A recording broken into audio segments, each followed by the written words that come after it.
Well, hello, neighbors. Hello, friends, family, colleagues, compadres, compatriots, fellow Washingtonians, all of the above. Welcome to the Evergreen Local Tri-Cities Edition, your go-to source for what's happening in Benton and Franklin counties. From major headlines to local heroes, community updates, I've got it all covered. And I'm your host, Jay. Grab a coffee or an energy drink, maybe something from Little Firehouse, maybe something from Dutch, maybe something from your favorite local coffee shop that you need a shout out here on the podcast. Send me a message. I'll settle in. Let's dive into this week's top stories. So, first thing to report on is the Tri-City Dust Devils are back in season. And it's best time of year. Baseball season is the best time of year by far. And so if you're local, you're here at the Tri-Cities Dust Devils baseball games, high A affiliate of the LA Angels, experience like none other. If you like minor league baseball, or even if you just like baseball, the Tri-City Dust Devils are a must stop while you're here in the Tri-Cities for any duration of time. So make sure you plan it up right. Go to their website, check the schedule, make sure you're here while the Dust Devils are here. They typically play Tuesday through Sundays, 6-game sets. That's just what they do in the minor league, 6-game sets. They're at Gisa Stadium out there in Pasco. So really, really cool. Other than that, let's see. I'm only going to cover maybe about half of these stories, uh, just because I'm not trying to take a bunch of your guys' time today, and I want to get going on the Evergreen Report, the big show. And so we're going to cover probably about half of these. So the first one here is a bill by our own local representative, April Connors. It would reclassify manufacturers' homes as real property, which could lower home costs and increase home ownership for low-income families. It impacts about 1,700 homes statewide and 11% of Tri-Cities housing. As you know, we have a lot of manufactured homes here in the Tri-City, and only more and more and more coming. Developments all over the place with manufactured homes, new homes being built left, right, day and night. It seems like new homes are popping up everywhere. And so it's really cool that a bill like this has popped up. This is what's the bill? I want to say it's like 1194. He won. It did pass unanimously in the House. It's awaiting the Senate vote. Approximately 2,600, 2,000, 200,000, 200,000, 260,000. Oh my goodness. I can't do math today. In Washington, homes are manufactured around 15,000 here in the Tri-Cities. Personal loans for manufactured homes typically carry interest rates several points higher than conventional mortgages. And so, what this bill does more or less is that it addresses the high cost of housing and financing by treating manufactured homes like traditional real estate. This practical measure reduces financial barriers for homeowners, provides long term housing stability, and contributes positively towards solving Washington's broader housing crisis. And so, it's really cool. I'm really happy to see something like this. I really think it helps the ordinary person to own a home, to access cheaper mortgage rates instead of the expensive personal loans, significantly reducing monthly housing payments. Manufactured home residents would gain access to home equity loans, refinancing options, and down payment assistance programs, providing greater financial security. And lower income individuals and first time home buyers could more feasibly purchase homes, helping reduce homelessness and housing insecurity. And so this is overall a really good bill. This is one of the few good bills on either side. And knowing that it has bipartisan support is kind of shocking that something like this would have bipartisan support. But nonetheless, I'm really happy to see something like this, and it just makes me feel good, makes things feel good. But let's see. I've seen those TikTok. It feels like it's a growing trend on TikTok is dumpster diving. Maybe it's just my TikTok feed. I don't know. But is it legal or not in Washington? Well, it varies by city. It's generally allowed if it's not trespassing. Kennewick and Tacoma actually lack specific bans, while Richland and Pasco restrict commercial collection. Public spaces are fair game though. Private property requires permission. So that's kind of what you need to know. If it's Kennewick, you're pretty much good to go. But if you're in Richland or Pasco, if it's a commercial or private property, no go. But if it's a public space, all public spaces are fair game. Let's see here. And one story I do want to cover, but I'm hoping to cover this more in depth on a separate podcast, on its own podcast for you guys, is our local school board here in Kennewick. They filed a complaint over the transgender athlete policy. They filed this at a federal complaint up to the federal level, up to the top. They went to the tippy top. They were not playing around, which as they shouldn't. There is no playing around with our girls, with their rights, with their safety, with their private spaces. The school board voted 4-0 to file a federal complaint against Washington State over policies allowing transgender athletes to compete on girls' sports teams and use female locker rooms. The board argues that state policies conflict with President Trump's executive order amid at preserving fairness in girls' sports by restricting participation based on biological sex. So the details of the complaint, it was filed with the U.S. Department of Office for Civil Rights. against Washington Superintendent Chris Reckdahl. So thank you. A shout out to our local school board here. The Washington Office of Superintendent of Public Instruction, so OSPI, and the Washington Interscholastic Activities Association, so the WIAA, which is really disappointing if you listen to Brandy Cruz at all, and then you're like, I'm gonna listen to this little show too. I reference her a lot. Absolutely look up to her. She's like a newfound hero of mine that I didn't know I needed. But she also expressed, the same kind of disappointment that I'm expressing here for against the WIAA, as in that they caved to threats. Chris Reckdahl's threats, our Attorney General's threats, and they caved here.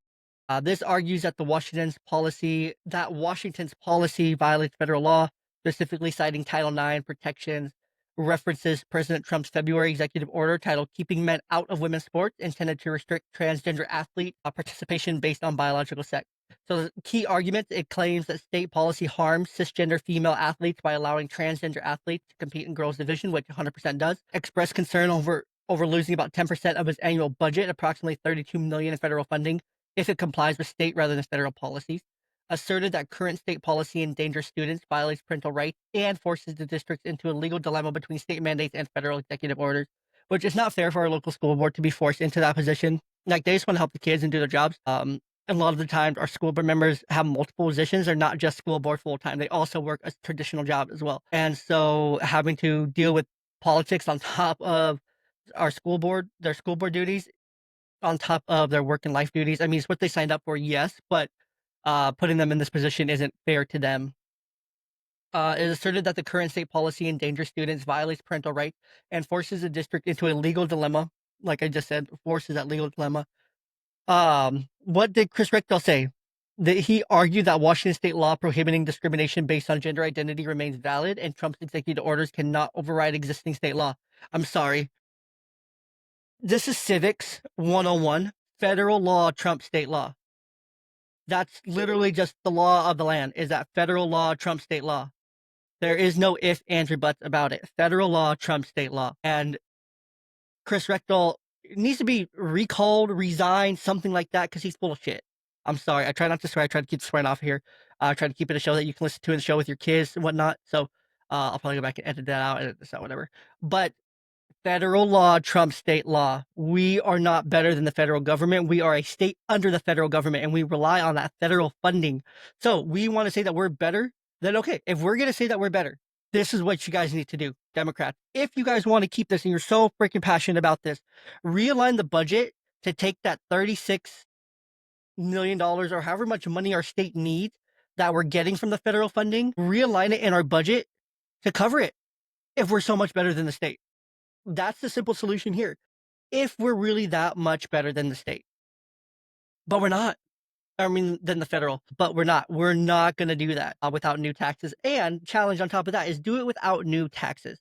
Do it without new taxes. I dare you. I triple dog dare you. We'll get into taxes here in just a minute. Chris Reckdahl, he confirmed readiness to take legal action if federal funding to Washington schools is threatened. What legal action are you going to take? The federal law. You're going against federal law. How are you going to be ready to take legal action if you're going against federal law? That does not make sense. Emphasize that no federal funds have yet to be withheld from any Washington school. There's gonna happen. It's going to happen. It's gonna happen. A local impact. This intensifies an ongoing local and national debate regarding transgender athletes' participation in school sports. Well, the debate is, and I'm going to get controversial here, so cover your ears if you don't like this. Unfortunately, boys and girls sports are still boys and girls sport. I've heard this on many podcasts recently. The weakest of the boys will go and compete in the girls of the sports to look like the strongest of the girls. The weakest of the boys will go and compete in girls sports to look like the strongest of the girls. While the strongest girls get second, third, fourth place because they can't keep up with a biological boy. This is biology, folks. Why do you think Angel Reese doesn't play in the NBA against LeBron James? She can't hang. She can't keep up. Why do you think Caitlin Clark doesn't play in the NBA against Steph Curry? She can't keep up. She's not as fast. She's not as strong. She's not as talented. She's talented in her own right. Caitlin Clark and Paige Buckers, they're going to make a great matchup. That's fantastic for the NBA or WNBA. They're right on the level playing field. That's fantastic. Why are there no women in the MLB? They can't throw as hard. They can't hit as hard. They can't run as fast. They're not as strong physically, right? Why are there divisions in the Olympics, men and women's? Because it's equal competition, men against men. Michael Phelps is the best all time in swimming because he beat other women or other men. I'm sorry. He beat other men. Plain and simple, he beat other men, right? He was the best among the men, right? He's the best among the men. So it's just one of those things that, it's very simple. It's very obvious. These boys that are weakest, that are the worst in the boys, that, don't have the future, that are like, oh, I'm just not as good as the other boys. That's okay. It's okay for you not to be good. Let me reassure you, boy. Let me reassure you right here. Take it from man. Take it from man right here. I was okay at sports. I did all right. I did good enough. I had my time in the sun. It was fine. It was good. Good times. Did I miss it? Yeah. Did I ever think twice about going and being like, oh, you know what? I'm no good here. I'm gonna go compete over here. No. Accepted it. I accepted the reality that this sport wasn't for me. I'm gonna give it up. I'm gonna move on and find something else that maybe I'm better at. I'm gonna try something new. Yeah, I'm not good at basketball. Okay, I'm gonna go try something else. I'm really good at baseball. I'm gonna focus on that. That I can compete in. But if I'm still not the best, okay. So what? That's okay. I'm having fun. I'm enjoying it. So what if you're not the best among the boys? Go and have fun. Go and enjoy it. The chances are that you go to a collegiate program for swimming or basketball or track and field or whatever it is, very slim. Very, very slim. And just because you're going out there and you're beating all these girls, it's bad luck. Bad luck. Because you know that you weren't good enough to beat the boy. You know that you weren't there. You know that you probably shouldn't be doing this. You know that's not your place. You know in these locker rooms it's not yours, and you're likely confused. You're likely struggling. You're likely being told and influenced a bunch of things. And that's the world we live in, unfortunately. So kids, listen, please think about this. That's all I'm saying. I'm just giving you a bunch of things to think about here. Simple solution here. Most simple solution is create a third division for the trans kid. I mean, do that. Everyone's happy. Boys compete against boys. Girls compete against girls. Trans compete against trans. They can do what they want there. That's their own division. Logistically, sounds like a nightmare.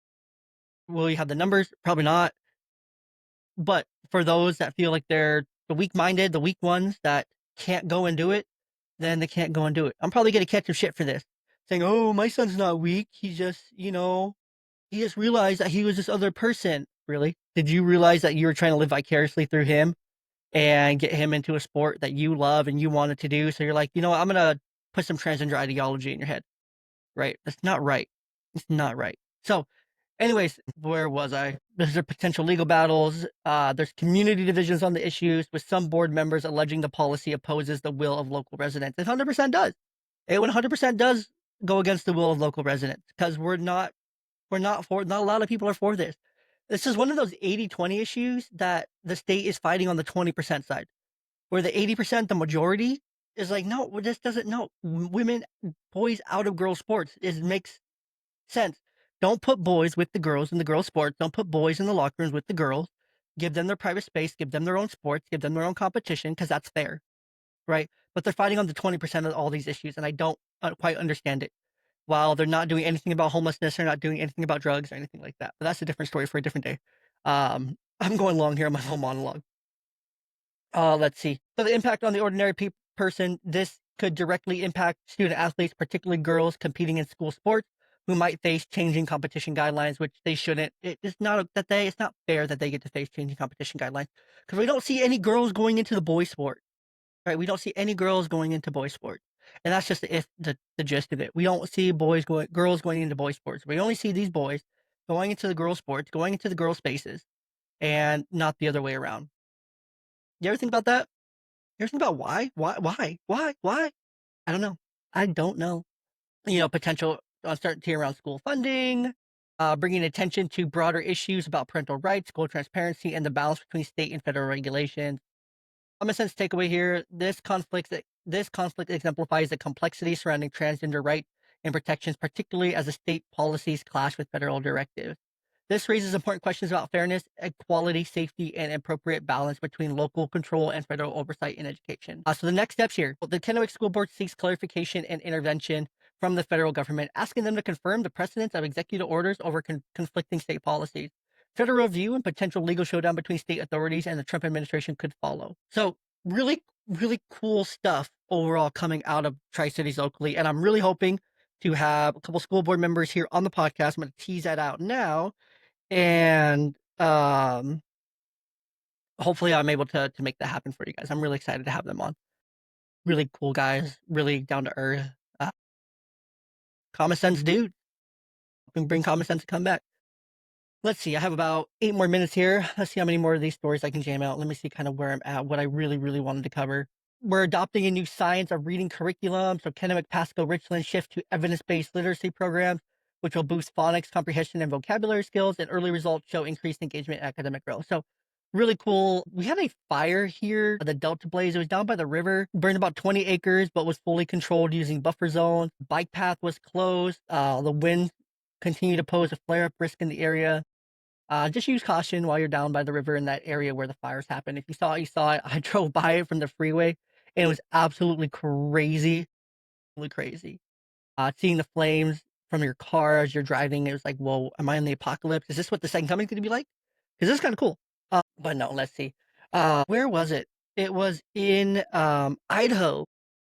Idaho recently passed a law to where they can shoot to kill pedophiles. Yeah, the death penalty will now include for pedophiles being shot to death. Open fire, like firing range. 3 Tri-Cities men accused of crimes against children. I would just love hearing that. Doesn't that just bring you so much peachy joy? So recently, 3 significant sentencing hearings took place in the Benton County Superior Court involving severe crimes against minors. Gregory J. Bokek, 73, Kennewick, entered an Alford plea to 2 courts of communicating with a minor for immoral purposes, meaning he did not admit guilt but acknowledged sufficient evidence for conviction. Judge David Peterson sentenced him to the maximum allowable sentence of 1 year in jail, expressing that the punishment available did not match the gravity of harm caused. See, it never matches. Our laws are so backwards when it comes against sex crimes against children is that the max they could get is 1 year in jail. 1 year. 1 year for trying to communicate with minors for sexual purposes. What? 1 year? 1 year? That's crazy. That is absolutely crazy. This case began in 2019 but faced delays due to COVID-19 disruption. So I would assume he's been in jail or on parole or on probation or something since 2019, but that's crazy. 1 year. He gets 1 year in jail. James C. Forney, 49, Benton City, convicted of second-degree assault of a child, among other charges, after physically assaulting his 4-year-old grandson and the child's mother in July 2024. Judge Jackie Stam sentenced him to 8 years in prison, highlighting a history of violence and alcohol abuse. So he's 49. He's going in for 8 years. He will be 57 when he's done. The likelihood that he's still young enough and has energy enough to commit more crimes astounds me, because, I mean, 8 years is it? 8 years for second-degree assault of a child? Physically assaulting his 4-year-old grandson and the child's mother? 8 years does not feel like enough. I'm sorry. Crimes against children, sex crimes against children, 1 year, 8 years is not enough. This is just because these guys will be, well, maybe not the old dude, this first one here, 73, 74. Hopefully he'll be, he's coming up on that average male life expectancy of 75. So he's coming up on it now. Okay. Third one, Robert G. Ramirez, 22, Richland, pled guilty to 3rd-degree child rape after luring and providing alcohol and drugs to 2 teen girls in June 2024. So 3rd-degree rape, luring, giving minors alcohol. Ramirez was sentenced by Judge Stam to 2 years and 2 months in prison. 2 years and 2 months. So 1 year and 1 month per girl. Let that sink in. 1 year, 1 month per girl. That's it? These girls' lives will be changed forever. Forever. He lured them. He provided them alcohol, drugs to these 2 teens. Changed their lives forever. Changed the absolute course, the trauma, the scars that they'll live with forever. But he only has to serve 2 years and 2 months. Stam, what are you doing? You gave a harsher penalty to the grandpa and a less harsh penalty to this dude. Why? Seriously, why? What is going? Why such a light sentencing, a light verdict here? He expressed remorse, calling the experience a wake-up call. Like, come on now. This is just sad. This is disgusting. It's not enough. We need these crimes should be punishable because these girls, their lives will be changed. Why not a lifelong sentence? I would much rather house a pedophile like this who pleads guilty to third-degree child rape after luring and providing alcohol to these teens. I would much rather give that person 3 hots and a cot than someone who's just convicted on minor drug charges, possession of marijuana or whatever, right? But yet we're not giving this person a longer sentence. 2 girls' lives will forever be changed, and he only has to serve 2 years and 2 months. Ridiculous. Absolutely ridiculous. And you can find all these proceedings from Benton County Court documents. Go look these up, they're public record. These cases serve as reminders of the importance of community vigilance, parental awareness, and the need for accessible mental health and substance abuse treatment. So again, there's always more behind the scenes here going on with these individuals that, shocks you and whatnot. Yeah, disappointing. All right, I'm gonna get to one more story here and then I'm gonna wrap up. It's another child abuser, serial child abuser, Scott Hancock. He was sentenced to 20 years. 20 years. Scott Hancock, a 22-year-old man, was sentenced recently in Franklin County Superior Court in Pasco. His sentencing followed convictions across multiple states related to severe child abuse, torture, and sexual crimes that began during his teenage years. Hancock received 20 years in prison. Okay, this is more what I'm talking about. 20 years. Still not enough, I don't feel, but we'll get into that. For crimes committed across Washington, Oregon, Utah, and California. So I believe he could still be charged in Oregon, Utah, and California separately for his crimes there. Judge Norma Rodriguez described this as one of the most egregious cases for her career, highlighting the severity of number of victims. So 20 years doesn't feel like enough. Hancock entered an Alford plea, meaning he didn't directly admit guilt, but recognized sufficient evidence for a conviction on 2 counts of first-degree child molestation, 1 count of first-degree child rape. He faced up to 26 years, with Judge Rodriguez sentencing him towards the higher end of the range. I should have given him all 26 years. No ifs, ands, or buts. Like these men should get the highest maximum possible sentencing. Not 2 years and a couple months, not just 20 years, 26, 20, 26, full-fledged, 26 years.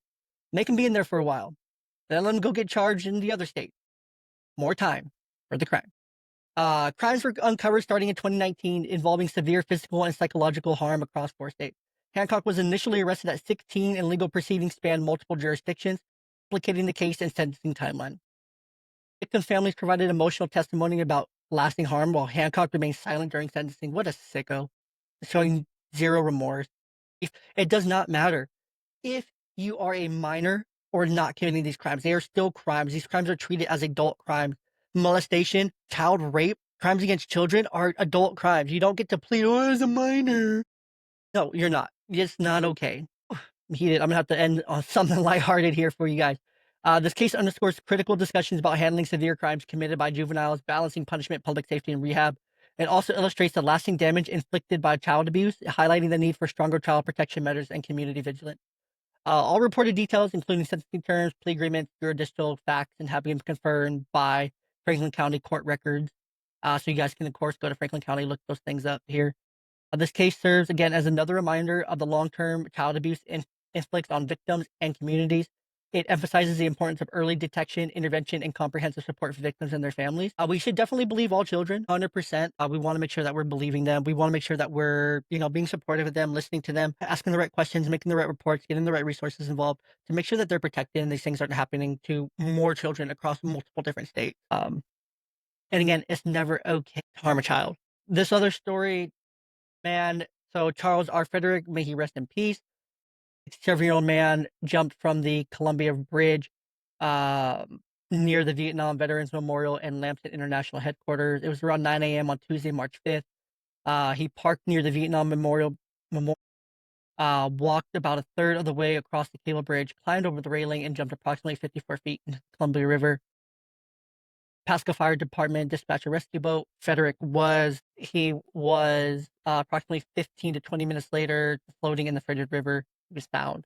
They performed CPR at Clover Island Marina before transporting him to Cadillac. He was pronounced dead shortly after arriving at the hospital. this just goes to highlight men. I gotta call you out here, man. We have to check on each other. Everyone, you need to check on the men in your life. Right? 67. This is unfortunately, older adults, this age are going through it. This is one of the higher risk populations for suicide, actually. So please check on them. Show that you care. Show that you're there. To make a world of difference. That's all I'll say on that one. Let's see. Fresh start, lingering concerns. The new Tri-Cities Animal Shelter. The new 6 million Tri-Cities Animal Shelter in Pasco is finally nearing its opening after significant delays. This facility replaces older buildings aiming to provide improved animal care and quality of life. So, the location, 2.5 acres near South 18th Ave in Pasco, 9,600 square feet, replacing older structures dating back to the 50s. Improved ventilation, lighting, and noise control. Thank goodness, because those doggies get loud. Expanded from 70 to 77 kennels, 26 cat condos, so 52 cats, 8 distinct dog sections, and 4 fenced outdoor areas for exercise, so that's great for our little doggos. Dedicated meeting spaces for prospective adopters, veterinary exam room, and improved street access. That's lovely. We love that. A modern design focusing on physical comfort and emotional well-being for animals. We love that. Despite improvement, some animal advocates and community members expressed concerns, saying that, of course, not enough. The Andrea Moreno from Mikey's Chance says 70 kennels aren't sufficient to support 3 growing cities. Lack of outdoor access. Activist Judy Nelson and others worry that the absence of outdoor kennels could negatively impact the mental health of animals, especially aggressive dogs that may not be safely walked. Concerns about kennel stress leading to behavior issues for sheltered animals. So valid concerns, but this is a huge improvement against what we already have. 4 fenced outdoor areas for exercise. Good stuff here. What's good? Activists will always have problems. It's not enough. There's not enough outdoor space. All these kennel concerns. I'm not a vet. I'm just an activist, kind of thing. Whatever. Lots of delays due to difficulty in settling on kennel designs and installation. The kennel quotes were over budget, delaying the opening from the initial target of December 2023 to January 2025. The shelter was involved in controversy under former operator Neo's Nation, which faced allegations of animal cruelty. So the Humane Society, Benton Franklin Humane Society, took over. There was dogs being neglected. Hundreds of cats believed to have been hidden. Pasco took direct control, managing operations alongside Kennewick and Richland. So they all kind of came together for this one, which is great. Neo's Nation staff are awaiting trial on animal cruelty charges. So that's justice here. Rebecca Howard, the director, office manager, Justin Hernandez faced 48 counts of animal cruelty. Their trial was set to start in December. I wasn't able to find any updates on that. But, good things here. The animal shelter's coming along. Things are plugging along. Things are getting better there. I am over time here. Yeah. Anyway, so you can join upcoming meetings by just going to Benton or Franklin County, wherever you live. Go and look at their calendar for upcoming meetings. You can join those meetings remotely or in person. You can be there for the commissioner meeting, school board meeting, behavioral health committee meetings. You can be there for all of it and take part in it. So it's really cool that you have that opportunity. Of course, consider supporting local shelters, food banks, youth programs. They all could use great volunteers, great people. Highly would recommend going and supporting an organization like Big Bro Joe if you're able to, man. I think that would be a great place to start to make an impact on our boys' lives as they need more strong male influences. If you have a story, tip, or a local hero to nominate, reach out. We'd love to feature them. I didn't get to talk anything about Governor Ferguson, but I'll talk about that on the big show. So until next time, thanks for tuning in to Evergreen Local Tri-Cities Edition. Stay connected, stay engaged, and remember, your voice shapes our community. Until next time, stay safe, stay informed, and stay evergreen.